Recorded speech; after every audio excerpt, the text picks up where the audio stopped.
Wilayah Kepri juga bersinggungan dengan negara Malaysia dan Singapura.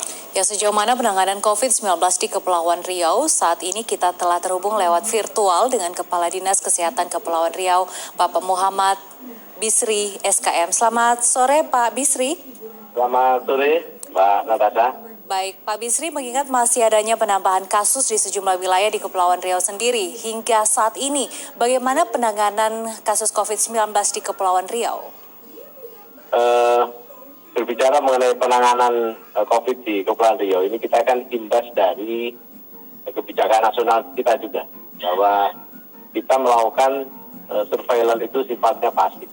Jadi pasif surveillance, jadi ketika ditemukan ada kasus, kemudian kita lakukan tracing, kemudian kita testing, nah kemudian kita lakukan langkah. Kalau dia sakit, kita lakukan treatment, dirawat di rumah sakit. Kalau dia sehat, dilakukan isolasi dan karantina.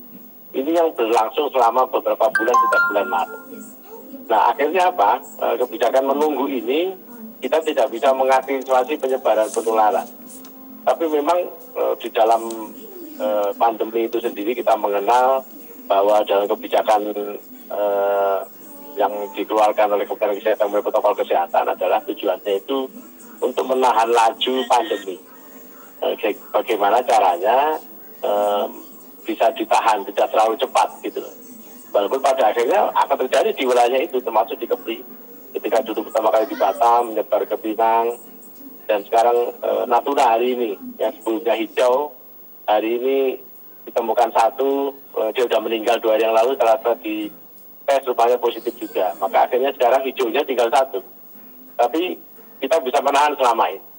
Nah, kita maunya, sejak saya dilantik jadi Kepala Dinas ya, kira-kira belum sebulan ini, saya berpikir mungkin kita perlu merubah, lebih aktif melakukan upaya penemuan kasus, atau yang lebih dikenal dengan aktif detection case. Nah, ini yang, tapi ini perlu persiapan, tenaganya, logistiknya, dan lain sebagainya, dan ini perlu koordinasi yang lebih baik, termasuk dari pimpinan daerah kita, karena ini perlu persiapan yang lebih baik. Ini yang menurut hemat kami yang harus kita lakukan. Gitu, Baik, Pak Bisri, untuk ya, level dari kasus COVID-19 sendiri, untuk Kota Batam khususnya, saat ini kita mendapatkan informasi bahwa masuk ke level yang membahayakan. Ini bagaimana Pak penjelasannya? Di Batam ini fluktuatif. Jadi dulu merah, beberapa 2 minggu yang lalu merah, sekarang jadi oranye. Nanti kemudian naik lagi. Jadi kalau saya lihat polanya, Maret dulu merangkak naik, tapi lambat gitu ya. Era sebelum diberlakukannya 1 Juli, era apa itu namanya, new normal ya, adaptasi kebiasaan baru, itu kasus berjalan landai, naik tapi tinggi ya, normal gitu. Waktu itu Batam masih dikategorikan sebagai kuning, ya cepat juga merah. Nah begitu Juli, ketika diberlakukan adaptasi kebiasaan baru, ketika mulai dibuka, nah ini yang saya lihat adanya peningkatan yang tajam sampai sekarang ini, konsisten naik terus ke atas. Saya melihatnya ada salah paham di masyarakat tentang konsep new normal, tentang adaptasi kebiasaan baru ini. Sekarang namanya adaptasi kebiasaan baru. Jadi ada tergagap gitu kita itu. Jadi masyarakat mungkin berpikir bahwa new normal, adaptasi kebiasaan baru itu, mereka berpikir COVID akan mereda gitu ya di bulan Juni-Juli. Nah itu membuat kita lengah memang. Nah supaya nggak dalam waktu sebulan saja, ketika itu dibuka kemudian peningkatan kasus itu naik tajam. Mulai bulan Juli, Agustus, September sampai Oktober ini, itu dulu sampai bulan Juli kematian baru sekitar 13.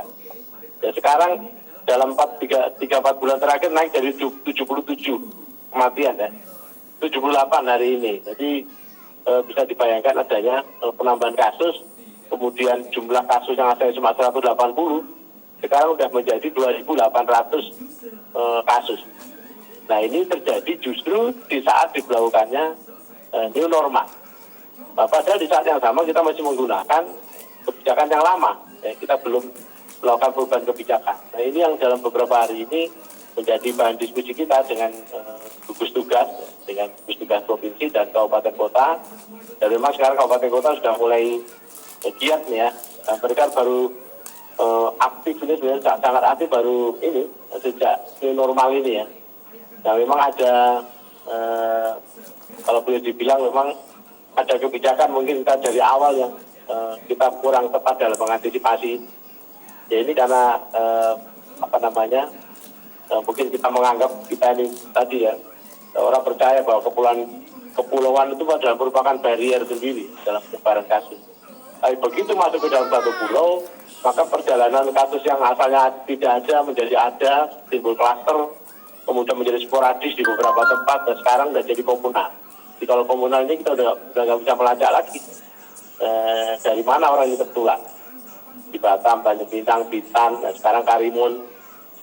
Nah makanya saya kemarin terpikir dengan diskusi dengan beberapa kepala dinas kabupaten kota itu gimana kalau kita membuat surveillance itu berbasis wilayah atau pulau ya, wilayah per pulau. Seperti Pulau Bintan ada 2 kabupaten, jadi kita menyatukan upaya bersama itu.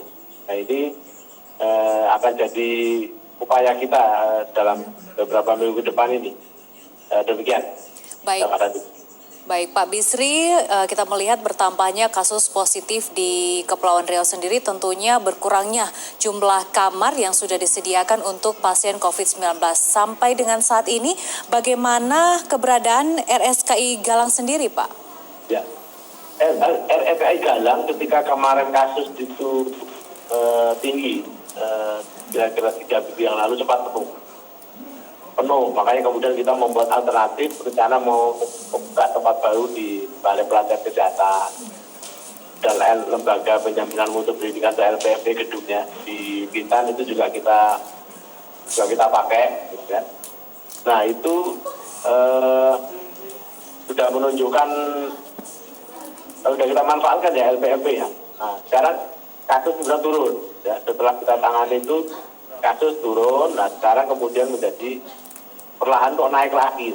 Ya, jadi RSKI Galang ini kalau saya lihat penuh, turun sebentar paling 2 minggu, yang informasi ke saya biasanya. Nah sekarang kami ada nih tempat tidur 150 orang, tidak bisa menerima lagi. Kemarin waktu Surabaya itu juga tinggi, sebelum dia juga belum siap mungkin ya, tempat selanjutnya tempat dari Surabaya menjajaki kemudian mengirim ke Galang. Sekarang Galang rata-rata dari kapasitas 320 tempat tidur, itu rata-rata sudah terisi 250 pada hari ini. Masih ada space. Tapi seandainya terjadi lonjakan, kami juga sudah menyiapkan untuk di Bintan ini di LPMP, kemudian di Batam ada battle camp, seandainya diperlukan. Minimal dari kedua pengelola sudah siap. Baik, ya. Pak Bisri, ini mengenai adanya ketersediaan dari alat PCR portable di Kepulauan Riau sendiri. Bagaimana Pak dengan pengoptimalan fungsinya saat ini? Ya, di Kepri ini kita punya 2 tempat sekarang untuk melakukan tes swab. Itu ada di BTKL. Nah, kita beruntung Bu, kita ada Balai Kesehatan Lingkungan punya Kemenkes. Itu selama ini memang mengetes swab ini. Kemampuannya itu sehari 250 tes. Kemudian di RSKI Galang. RSKI Galang ini juga bisa, kalau dipacu full, optimal juga bisa 250 tes. Jadi ada 2 tempat ini. Nah, terkadang masalahnya sampel yang masuk itu kadang sampai 600, 800 sehari. Kemudian ngirim sampelnya itu nggak mesti pagi, ada yang ngirimnya sore. Sehingga sering sampel ini terakumulasi sehingga pemeriksaan itu paling cepat 2 hari. Tapi itu jarang, yang sering itu adalah kemudian menjadi 4 dan 5 hari. Karena sampel harus disimpan dulu, ya, kemudian ekstraksi lagi. Nah ini yang tidak kita benahi. Jadi Pemprov kemarin membeli 2 portable PCR untuk rumah sakit BP di Batam dan rumah sakit Bupati. Dan kita juga akan mau beli lagi yang untuk kontainer, PCR kontainer seperti di Wisma Atlet itu. Nanti untuk ditempatkan di rumah sakit Provinsi Tanjung Pinang. Ya, rumah sakit umum Provinsi Tanjung Pinang. Kalau ini ada, ini baru kita akan bisa melakukan upaya lebih aktif. Jika kalau kita melakukan upaya lebih aktif, melakukan surveillance, ibaratnya menjaring ya, masyarakat kita lakukan swab, kita harapkan kita bisa melakukan pemeriksaan ini lebih cepat. Percuma saja kita mengumpulkan sampel banyak kalau pemeriksaan ini lambat. Baik. Kita harapkan dalam waktu sehari sudah keluar sehingga tindak lanjutnya bisa kita lakukan. Baik Pak Bisri, kami mendapatkan informasi bahwa puluhan dokter di Kepulauan Riau sendiri terkonfirmasi positif COVID-19. Bagaimana dengan informasi terbarunya Pak? Betul, jadi ada 41 dokter yang terkonfirmasi positif dan 2 meninggal. Ya. Mudah-mudahan nggak nambah lagi. Jadi yang harus kita salah ya, mewaspadai itu dokter-dokter yang merawat pasien langsung, yang tiap hari di ICU, itu malah safe ya. Mereka sangat ketat dalam melakukan protokol kesehatannya. Misalnya pakai baju hazmatnya, sarung tangannya, kemudian sanitasinya, udah selesai kemudian mandi, setelah mandi masih saya lihat sendiri itu bagaimana mereka sangat ketat ya. Yang kadang-kadang justru di bagian pelayanan depan umum, di penerimaan pasien ya, atau di poli atau di CT itu bisa jadi penularan justru malah terjadi di situ ya, di bagian yang tidak langsung menangani. Makanya rumah sakit ini semua orang datang, kita nggak pernah tahu statusnya apa, tapi sebenarnya kewaspadaannya tetap tinggi. Nah yang saya lihat itu banyak yang tertular juga yang tidak menangani langsung, tapi ada juga yang memang juga menangani. Nah, biasanya terjadi itu ketika makan minum. Jadi ketika udah membuka, karena sudah haus gitu kan, itu berat sekali ya pakai aspal. Saya bayangkan pakai 2 jam itu udah luar biasa. Baik, Pak Bisri. Nah itu kadang-kadang ketika minum, buka lelah itu kadang-kadang lengah gitu ya. Kewaspadaannya berkurang. Menjaga protokol kesehatan. Baik, terima kasih Pak Bisri sudah bergabung bersama kami dalam Info COVID-19 terkini. Selamat sore. Selamat sore Pak. Selamat sore.